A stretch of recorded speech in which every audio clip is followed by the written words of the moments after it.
The sky burned orange on the day they came, not the gentle orange of sunset, but the angry, twisted orange of plasma weapons tearing through Earth's atmosphere. Commander Sarah Chen watched from her hidden bunker in the Rocky Mountains as the alien ships descended like metallic locusts, their hull surfaces reflecting the flames of burning cities below. The Korthak Empire had arrived without warning. No first contact protocols, no attempts at communication, just death raining from the stars. Sarah's hands gripped the edge of the observation deck as another city vanished in a flash of white light. Denver, gone, just like New York, London, Tokyo, and Mumbai before it.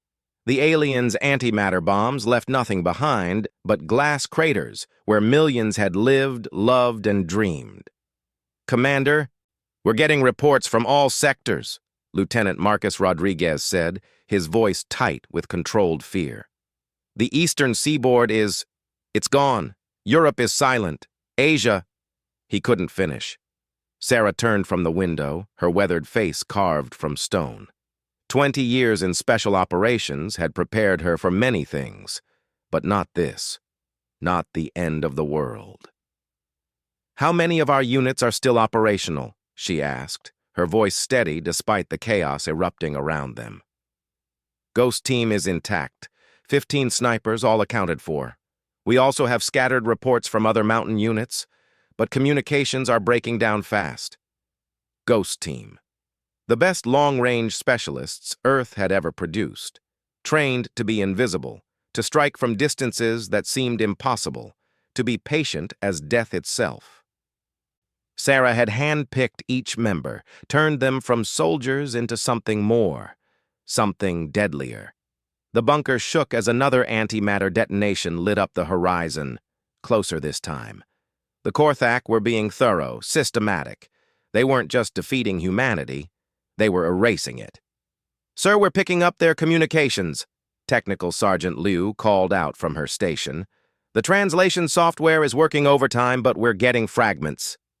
"Put it through," Sarah ordered. The alien voices filled the command center, harsh and guttural, like grinding metal. The translation came through in broken segments. "Cleansing complete in Sector 7. Indigenous population terminated. Planet suitable for colonization. Minimal resistance encountered." Minimal resistance. 8 billion human lives reduced to a footnote in some alien conquest report. "Their ground forces," Liu continued, her fingers flying over her console. "Landing ships are deploying troops for mop-up operations. They're hunting survivors." Sarah's jaw tightened. The Korthak had made a mistake. They'd assumed their orbital bombardment had broken humanity's will to fight.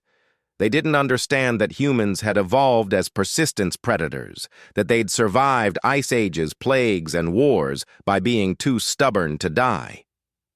"Rodriguez, gather Ghost Team, full kit, maximum ammunition load. Liu, download everything you can about their technology, tactics, anything that might give us an edge."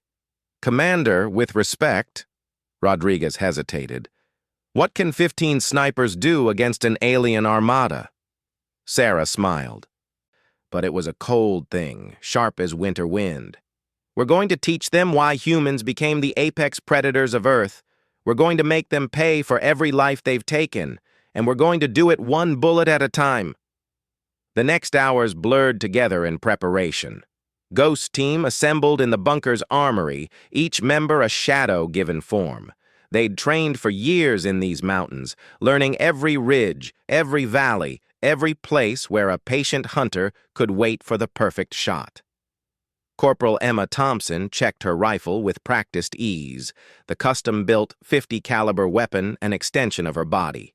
Beside her, Sergeant David Park applied camouflage paint with artistic precision. These weren't just soldiers, they were artists of death, and their canvas was about to become the Rocky Mountains themselves. "Listen up," Sarah addressed her team. "The world as we knew it is gone. Our families, our homes, everything we fought to protect, it's ash. But we're still here. We're still breathing. And as long as we draw breath, we fight." The team stood in perfect stillness, absorbing her words. The Korthak think they've won. They think they can walk our world unopposed. They're about to learn different. We know these mountains. We know how to disappear, how to wait, how to strike. We're going to turn their mop-up operation into their worst nightmare. Rules of engagement? Thompson asked. There are no rules anymore. We hit them hard, we hit them fast, and we disappear. Make every shot count. Make them fear every shadow, every ridgeline, every moment of silence.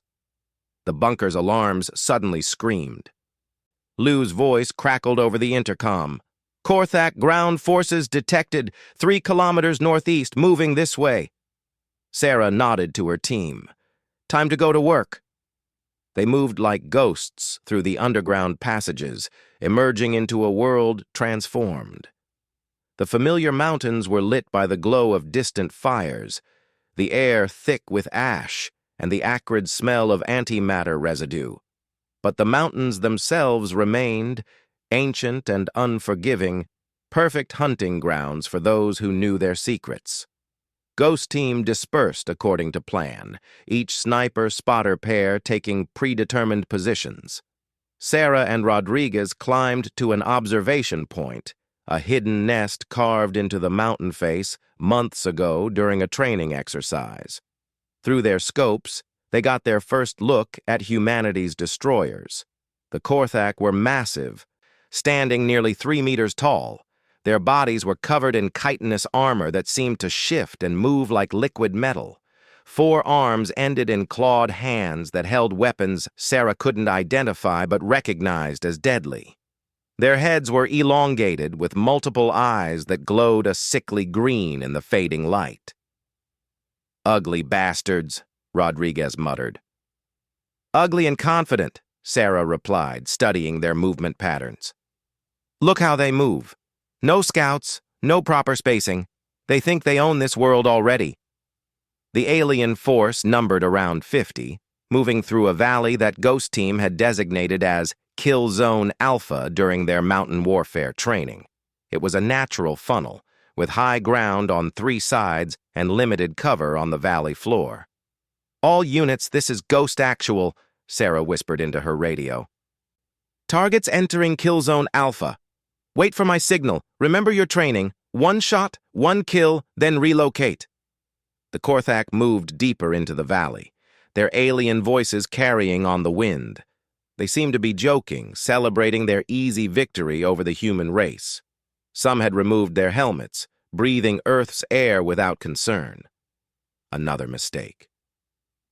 Sarah centered her crosshairs on what appeared to be the commanding officer, marked by more elaborate armor and a commanding position in the formation.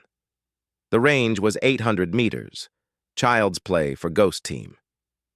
All units, prepare to engage on my mark, she breathed into the radio. Her finger found the trigger, applying just the first stage of pressure. Her breathing slowed, her heartbeat dropped to a crawl. The world narrowed to the view through her scope. The Korthak commander turned, presenting a perfect profile. Sarah could see the alien's neck, a gap in the armor where the helmet met the chest piece. Mark! 15 rifles spoke as one. The Korthak commander's head simply disappeared, turned to mist by Sarah's perfectly placed shot. Around him, 14 more aliens dropped, heads and vital organs destroyed by precision fire from invisible attackers. The valley erupted in chaos as the remaining Korthak scrambled for cover that didn't exist. Relocate, Sarah ordered, already moving. The team flowed through the mountains like water, taking new positions as the confused aliens fired wildly at their previous locations. The Korthak's weapons were impressive, turning rock faces to slag, but they couldn't hit what they couldn't see. From her new position, Sarah watched the aliens try to regroup. They were shouting, pointing at the ridgelines, trying to spot their attackers. Their confidence was cracking, replaced by something they probably hadn't felt in their entire campaign of conquest. Fear. Second volley on my mark, Sarah said, settling into her new hide. The remaining Korthak had clustered together, shields raised, weapons pointing outward. But they'd made another tactical error. In their fear, they'd grouped too tightly. Thompson's voice came over the radio. "I've got an officer. Blue markings, center of the formation." "Take him," Sarah replied. "All units, pick your targets. Fire at will." The mountains sang death again. Aliens fell, their advanced armor no match for human marksmanship and ammunition designed to punch through tank armor. The survivors broke, running in different directions, abandoning unit cohesion in their desperation to escape. It was a rout. The mighty Korthak Empire, destroyers of worlds, were running from invisible humans they couldn't even see. "Hunt them down," Sarah ordered coldly. "No survivors." What followed couldn't be called a battle. It was an execution. Ghost Team had spent years learning to track and kill in these mountains. The panicked aliens, despite their size and strength, were prey animals now, driven by fear into making fatal mistakes. Park and his spotter caught 3 trying to climb a sheer cliff face. The aliens' bodies tumbled down the mountain like broken dolls. Thompson found 2 hiding in a cave they thought was safe. The cave became their tomb. One by one, the Korthak fell. Some tried to surrender, throwing down their weapons and making what might have been pleading gestures. Ghost Team showed them the same mercy they'd shown Earth's billions. None. The last alien died, trying to reach their landing craft, a sleek vessel parked in a meadow 2 kilometers from the ambush site. Sarah's bullet caught him 50 meters from safety, dropping him in the purple mountain flowers that would soon feed on his alien blood. "Clear," came the reports from each team. "Confirmed. 50 hostiles down, 0 friendly casualties," Rodriguez reported with grim satisfaction. Sarah stood slowly, looking down at the valley now littered with Korthak bodies. It was a small victory, insignificant against the scale of humanity's losses. But it was a beginning. "Liu, this is Ghost Actual. Target eliminated. 50 Korthak KIA. Actual, this is Base." Liu's excited voice crackled back. "I'm picking up Korthak communications. They're confused, demanding status reports from the ground team." "Let them wonder," Sarah replied. "Ghost Team, police those bodies for intelligence, weapons, communication devices, anything useful. Then we disappear." As her team went to work, Sarah looked up at the stars becoming visible in the darkening sky. Somewhere up there, the Korthak fleet orbited, confident in their victory. They'd killed 8 billion humans and thought the job was done. They were wrong. Humanity might be broken, might be reduced to scattered survivors hiding in mountains and caves and bunkers. But they were still here, still fighting. And as long as even one human drew breath, the Korthak would never know peace on this world. The aliens had annihilated 8 billion humans, but in doing so, they'd created something far more dangerous than a civilization. They'd created an enemy with nothing left to lose. The hunt had begun. The captured Korthak equipment changed everything. In the depths of the mountain bunker, Technical Sergeant Liu worked without rest, her fingers dancing across alien interfaces as she decoded their technology. The translation matrices she'd developed were improving by the hour, and what she discovered sent chills through the surviving humans. "Commander, you need to see this!" Liu called, her voice hoarse from exhaustion. Sarah Chen entered the technical lab, finding Liu surrounded by dismantled alien devices. The sergeant's eyes were rimmed with red, but they blazed with discovery. "The Korthak aren't just conquerors," Liu began, pulling up holographic displays from a captured command unit. "They're harvesters. They've done this to 47 worlds. They call it the cleansing protocol. Total elimination of intelligent life, followed by colonization." Sarah studied the alien data, watching world after world fall in the recorded history. Each planet's death was cataloged with bureaucratic precision. Population numbers, resistance duration, resource allocation for colonization. Earth was just the latest entry. "There's more," Liu continued. I've been monitoring their communications. That patrol we eliminated, they're sending more. A lot more. But here's the interesting part. They're not reporting it as an attack. They think it was an equipment malfunction. Explain, Sarah ordered. Their whole doctrine is based on overwhelming force. In their history, no species has ever mounted effective resistance after orbital bombardment. They literally don't have protocols for insurgency. The concept of survivors fighting back is so alien to them, their officers are attributing the losses to technical failures. Rodriguez entered the lab, fresh from debriefing the other mountain units they'd managed to contact. Commander, we've established contact with 17 other survival groups. Total fighting strength is about 300, mostly military. Some civilians with hunting experience. They're ready to coordinate. Sarah nodded slowly. 300 against an alien empire. It should have been hopeless. But the Korthak's arrogance, their inability to conceive of continued resistance, was a weapon they could exploit. Liu, what can you tell me about their armor? Their physiology? Liu pulled up detailed scans from the autopsied aliens. The armor is impressive, but it has weak points, joints, neck seals, the breathing apparatus. As for physiology, they're carbon-based, oxygen breathers like us, but with a crucial difference. Their homeworld has lower gravity. That's why they're so tall but relatively thin. In Earth's gravity, they're actually at a disadvantage in prolonged ground combat. What about their weapons? Plasma-based, extremely effective against conventional armor. But, Liu smiled grimly, they have a fatal flaw. The power cells overheat in rapid fire. They're designed for overwhelming alpha strikes, not sustained firefights. Sarah felt the pieces of a strategy forming. And their communication? Quantum entanglement-based for ship-to-ship. But ground forces use a more conventional system. I can jam it, even hack it given time. They're so confident in their technological superiority, their encryption is actually quite basic. Outside, the mountain night was alive with activity. Ghost Team had expanded their hunting grounds, teaching other survivors the principles of mountain warfare.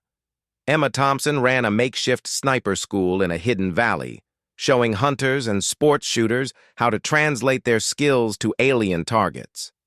Breathing is everything, she instructed a group of civilian volunteers. These aliens are big, but that means big targets. A deer at 300 meters is harder to hit than a Korthak at 500. The students absorbed every word. These weren't soldiers, but they had something perhaps more valuable. They were mountain people, born and raised in these peaks. They knew every trail, every hiding spot, every place where an ambush could turn alien strength into weakness. David Park worked with another group on camouflage and movement. The Korthak have better technology, but they don't understand this terrain. They move like they own it. Make them pay for that arrogance. Days blended into nights as the resistance took shape. Sarah established a command structure, spreading their forces across the Rocky Mountains in cells of no more than 20. Each cell was self-sufficient, capable of independent operation if discovered. The Korthak response came exactly 1 week after the first patrol's destruction. Liu detected them first. A full company of 200 aliens moving in force toward the last known position of their missing unit. They're following standard search patterns, Liu reported. No adaptation, no consideration that they might be walking into another ambush. Sarah smiled coldly. Then let's not disappoint them. This time, the ambush was more elaborate. The resistance had spent days preparing the killing ground, mining approach routes with improvised explosives made from captured Korthak power cells. Shooting positions were reinforced, escape routes mapped and rehearsed. The alien force entered the designated area with the same overconfidence as their predecessors. They moved in a standard formation, heavy weapons in front, officers protected in the center. They'd learned nothing. The first mine detonated under the lead element, the repurposed Korthak technology turning 2 aliens into expanding clouds of green mist. As the formation reeled in confusion, the mountains erupted with precise rifle fire. This time, the Korthak tried to respond with proper tactics. They sought cover, returned fire, attempted to maneuver. But they were fighting the mountain itself. Every boulder hid a rifle, every ridgeline promised death. Sarah watched through her scope as a Korthak officer tried to rally his forces. The alien's 4 arms gestured frantically, his voice booming across the valley. She centered her crosshairs on the gap below his helmet and squeezed. The officer's commands cut off mid-sentence. "Second wave incoming," Rodriguez reported. "Aerial support, 3 craft." The Korthak had finally adapted, calling in their fighters. The sleek craft screamed over the mountains, plasma cannons lighting up the peaks, but the resistance had anticipated this too. They melted away into caves and prepared positions, letting the aliens waste their firepower on empty rock. "All units, go to ground," Sarah ordered. "Let them burn ammunition." The aerial bombardment continued for 10 minutes, turning the ambush site into a moonscape. When the fighters finally withdrew, the Korthak ground forces advanced again, confident their air support had eliminated the threat. They walked directly into Phase 2 of the ambush. Resistance fighters emerged from hidden positions the aliens had just passed, attacking from behind. Others rose from spider holes covered with thermal masking material Liu had developed from Korthak tech. The orderly advance became a chaotic melee. In close combat, the Korthak's size became a liability. They were strong but slow in Earth's gravity. Human fighters darted between them, striking at weak points with captured alien blades that could pierce their armor. It was brutal, desperate work, but it was working. Thompson's rifle sang from a kilometer away, picking off aliens trying to organize a retreat. Park and his team had circled behind, turning the planned withdrawal route into another kill zone. The sophisticated alien force was being taken apart by humans fighting with prehistoric tactics, ambush, encirclement, persistence. When it was over, 200 more Korthak lay dead. The resistance had lost 12 fighters, each loss a blow they could barely afford. But the psychological damage to the aliens was worth it. For the first time in their conquered history, the Korthak were facing an enemy that refused to die. "Liu, what are their communications saying now?" Sarah asked, as Ghost Team policed the battlefield. Liu listened to her equipment, a savage grin spreading across her face. "They're panicking, demanding explanations. Some are saying it's impossible, that the orbital bombardment confirmed total termination of human military capacity." "Good. Let them argue. What else?" "They're sending a battalion next, a full 1,000 troops with armor support, and, Commander, they're changing their colonization timeline. They're accelerating deployment. They want to establish a permanent presence before—" Liu paused, translating carefully. "Before the human infection spreads." Infection. They saw humanity as a disease now. Sarah felt a fierce pride in that. Let them fear. Let them look at every shadow and wonder if human eyes were watching. Let them jump at every sound, wondering if it was the last thing they'd hear. "Pass the word to all cells," Sarah ordered. "Major assault incoming. Full guerrilla protocols. Hit and fade, no sustained engagement. Make them pay for every meter of ground." The battalion came 3 days later, and it was everything Liu's intelligence had warned. 1,000 Korthak troops, supported by hover tanks and aerial reconnaissance. They moved carefully now with proper spacing and overlapping fields of fire. They'd learned, but so had the humans. The resistance didn't meet them head-on. Instead, they bled them with 1,000 cuts. Snipers took single shots from extreme range, then vanished. Mines made from scavenged alien tech detonated under vehicles. Bridge supports were destroyed just as convoys crossed, sending aliens tumbling into ravines. One cell, led by a former Marine named Jackson, perfected the art of psychological warfare. They would infiltrate Korthak camps at night, silently killing sentries and leaving the bodies arranged in disturbing patterns. They painted human handprints in alien blood, left written messages the Korthak couldn't read, but understood meant death. The aliens responded with increasing brutality. They burned forests, demolished mountains with orbital strikes, sent hunter-killer teams after any human signature they detected. But the mountains were vast, and humans had evolved here. Every strike missed, every hunt found nothing but shadows. Lu's greatest triumph came when she cracked the Korthak battle net entirely. She could now insert false reports, misdirect reinforcements, even impersonate officers. The confusion she sowed was devastating. Alien units fired on each other, reinforcements arrived at empty coordinates, supply convoys delivered ammunition to resistance ambushes. "Commander," Liu reported one evening, "I'm intercepting high-level communications. They're debating withdrawal from the mountain regions. Some officers are recommending they glass the entire range from orbit." "Will they?" "Unlikely. They need this planet intact for colonization. Every orbital strike damages the ecosystem they want to claim. They're trapped by their own objectives." Sarah stood on a ridge, watching the sun set over her wounded world. In the distance, smoke rose from burning Korthak vehicles. Somewhere in the darkness, 300 humans continued their war against an empire that had destroyed billions. "We can't win," Rodriguez said quietly, joining her. "Not really. Even if we kill thousands, millions more will come." "We don't need to win," Sarah replied. "We just need to make victory cost more than they're willing to pay. Every dead Korthak is a message to their empire. Humans don't die easily. We don't surrender. We don't break." She turned to her second-in-command. "They thought they killed us all. Instead, they created the perfect enemy. We have nothing left to lose, nowhere to retreat to, no reason to show mercy. We are their nightmare now." "And if they do glass the mountains? Kill us all?" Sarah smiled, cold and sharp. "Then we die as humans have always died, fighting, and our example will inspire others. The cities may be gone, but humans hide in jungles, deserts, tundra, anywhere life can exist. Each one who sees what we've accomplished here will know it's possible.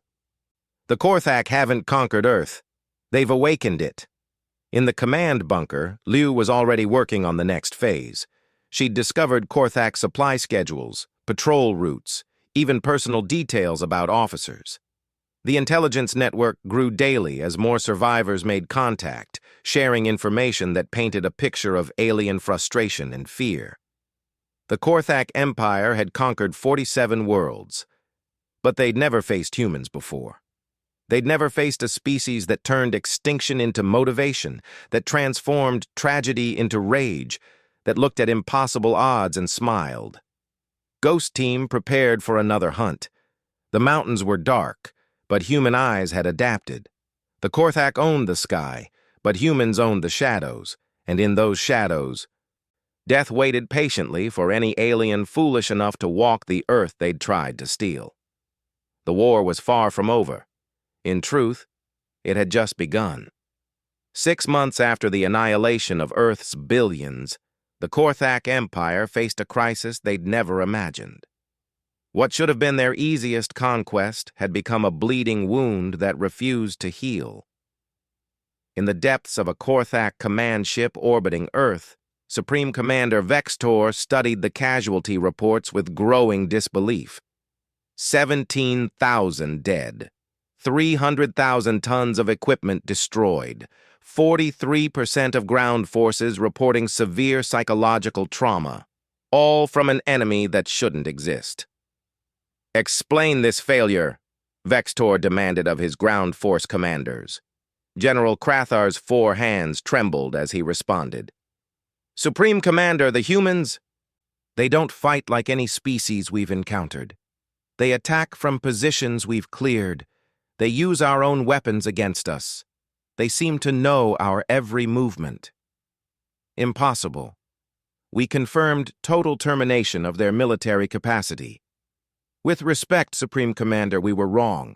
Intelligence estimates suggest between 50 and 70,000 human survivors worldwide, organized into independent cells. They've studied our tactics, our technology. They've adapted. Vextor's mandibles clicked in frustration. The Empire had allocated resources for a 6-month cleansing and colonization. They were now approaching the 2-year mark with no end in sight. Other conquest fleets were demanding explanation for the delay, and the High Council was asking uncomfortable questions. On Earth's surface, Sarah Chen read the intercepted communication with grim satisfaction. Lu's infiltration of Korthak systems had reached the highest levels. They could now monitor the aliens' growing desperation in real time. "They're pulling forces from 3 other systems," Lu reported. "The Empire is committing another full invasion fleet to Earth. That's unprecedented. They've never needed reinforcements before." The mountain base had evolved from a simple bunker into a nerve center for global resistance. The walls were covered with maps marking confirmed cells across every continent. Australia's Aborigines were using ancient hunting techniques in the outback. Russian survivors had turned Siberia into a frozen hell for Korthak patrols. Amazon tribes had made the rainforest eat entire alien companies. "How many confirmed cells now?" Sarah asked. 417, total estimated fighting strength of 90,000. We've also established contact with several groups that have captured Korthak manufacturing equipment. They're producing ammunition, explosives, even crude versions of their armor. Rodriguez entered with Thompson and Park. The original Ghost team had become legend among the survivors, their exploits shared through hidden networks. Each member now led their own hunter-killer group, spreading the doctrine of patient death across the planet. "Commander, we've received an interesting proposal from the European cells," Rodriguez began. "They've identified a major Korthak supply depot in what was France. They want to attempt a coordinated global strike. Hit multiple targets simultaneously." Sarah studied the intelligence. It was ambitious, perhaps too ambitious. But the psychological impact could be devastating. "What's our capability?" "If we coordinate through Liu's network, we can hit 17 major targets within the same hour. Supply depots, communication nodes, garrison bases. It would be the largest operation since the resistance began." "The risk?" "Massive. We'd be exposing our coordination capability. If even one cell is compromised..." Sarah weighed the options. For 6 months, they'd fought a shadow war, bleeding the Korthak slowly. But wars weren't won by defense alone. Eventually, you had to strike hard enough to make the enemy reconsider. "Do it. Operation Lazarus. Humanity rises from the dead." The preparation took 3 weeks. Across the planet, resistance cells studied their targets, timed guard rotations, mapped escape routes. Liu worked miracles with the communication network, creating encrypted channels the Korthak couldn't detect or decode. Thompson trained assault teams in the weak points of Korthak architecture. Park developed infiltration techniques based on the aliens' blind spots. Every detail was planned, every contingency considered. On the night of the attack, Sarah stood with Ghost Team overlooking their target, a Korthak regional command center built in the ruins of Denver. 300 aliens staffed the facility, coordinating operations across the North American continent. "Remember," Sarah told her team, "this isn't just about destruction, it's about sending a message. They thought they killed us all. Tonight, we show them how wrong they were." At exactly 0200 hours local time, Operation Lazarus began. In 17 locations around the globe, human fighters struck simultaneously. In France, resistance members led by a former Foreign Legion officer named Dubois overran the supply depot, turning Korthak weapons on their creators. In Australia, Aboriginal fighters led by a woman called Nan used the aliens' own plasma charges to destroy a communication array. In Siberia, Russians under the command of a hunter named Volkov collapsed a mountain pass, trapping a Korthak armored division. Brazilian fighters flooded a garrison by destroying a dam. Japanese survivors used captured hover vehicles to strike and fade through the ruins of Tokyo. But the crown jewel was the assault on the Denver Command Center. Ghost Team had infiltrated the perimeter hours earlier, eliminating sentries with silent precision. As explosions rocked Korthak facilities worldwide, they struck. Shaped charges, designed by Liu from captured alien technology, breached the command center's walls. Sarah led the assault personally, her team flowing through the breach like water. The Korthak, caught completely off guard, scrambled for weapons. But Ghost Team had trained for this moment for months. They moved through the facility with deadly efficiency, clearing rooms with a combination of human firearms and captured alien weapons. Emma Thompson's squad secured the communication center, where Liu's pre-programmed virus was uploaded directly into the Korthak network. Within seconds, false reports flooded alien channels. Officers received orders to fire on their own positions. Supply shipments were rerouted to resistance-controlled areas. The entire Korthak command structure descended into chaos. Park's team hit the armory, securing enough weapons to equip a small army. But the real prize was the intelligence center, where Sarah found something that changed everything. "Liu, I need you to see this," Sarah called over the secure channel, staring at the Korthak strategic displays. The data revealed the truth about the Empire. They weren't the invincible force they appeared. They were stretched thin across dozens of worlds, relying on fear and overwhelming initial strikes to maintain control. Earth's resistance had already forced them to abandon 2 other conquests, pulling resources to deal with the human infection. "Commander, you need to evacuate," Rodriguez warned. "Korthak reinforcements inbound. 5 minutes." "Copy. All teams, execute withdrawal." Ghost Team melted back into the mountains, leaving behind a burning command center and 300 dead aliens. But more importantly, they left behind doubt. For the first time in their history, the Korthak had been hit simultaneously across an entire planet by a coordinated resistance. The aftermath was better than Sarah had dared hope. Liu monitored Korthak communications as panic spread through their ranks. Officers accused each other of incompetence. Soldiers refused deployment to certain regions. The myth of human extinction was shattered. "Supreme Commander Vextor has been recalled," Liu reported a week later. "The High Council is demanding answers. They're actually debating withdrawal." "They won't," Sarah said. "Their entire system is built on never showing weakness. But we've planted the seed." She was right. The Korthak didn't withdraw, but they changed. Gone was the casual arrogance, the assumption of superiority. They built fortified compounds instead of open bases. They moved in massive formations instead of confident patrols. They'd gone from conquerors to occupiers, and occupiers could be beaten. The resistance evolved, too. Success brought new recruits, people who'd hidden in fear, now seeing hope. Scientists who'd survived began reverse engineering Korthak technology. Engineers built workshops in hidden valleys. Farmers grew food in concealed greenhouses. Humanity was rebuilding, not as it was, but as something new, something harder. The turning point came 8 months after Operation Lazarus. A Korthak colonel named Zektal, commander of the Pacific Garrison, made a fatal error. Frustrated by constant attacks, he ordered the total destruction of a mountain range where resistance was strongest. The orbital bombardment lasted 3 days, turning the mountains to glass. But in doing so, he'd violated the Empire's own colonization protocols. The ecological damage was severe, rendering vast areas uninhabitable even for the Korthak. The High Council's response was swift. Zektal was recalled and executed for waste of resources, but the damage was done. Other commanders, fearing similar fates, became paralyzed with indecision.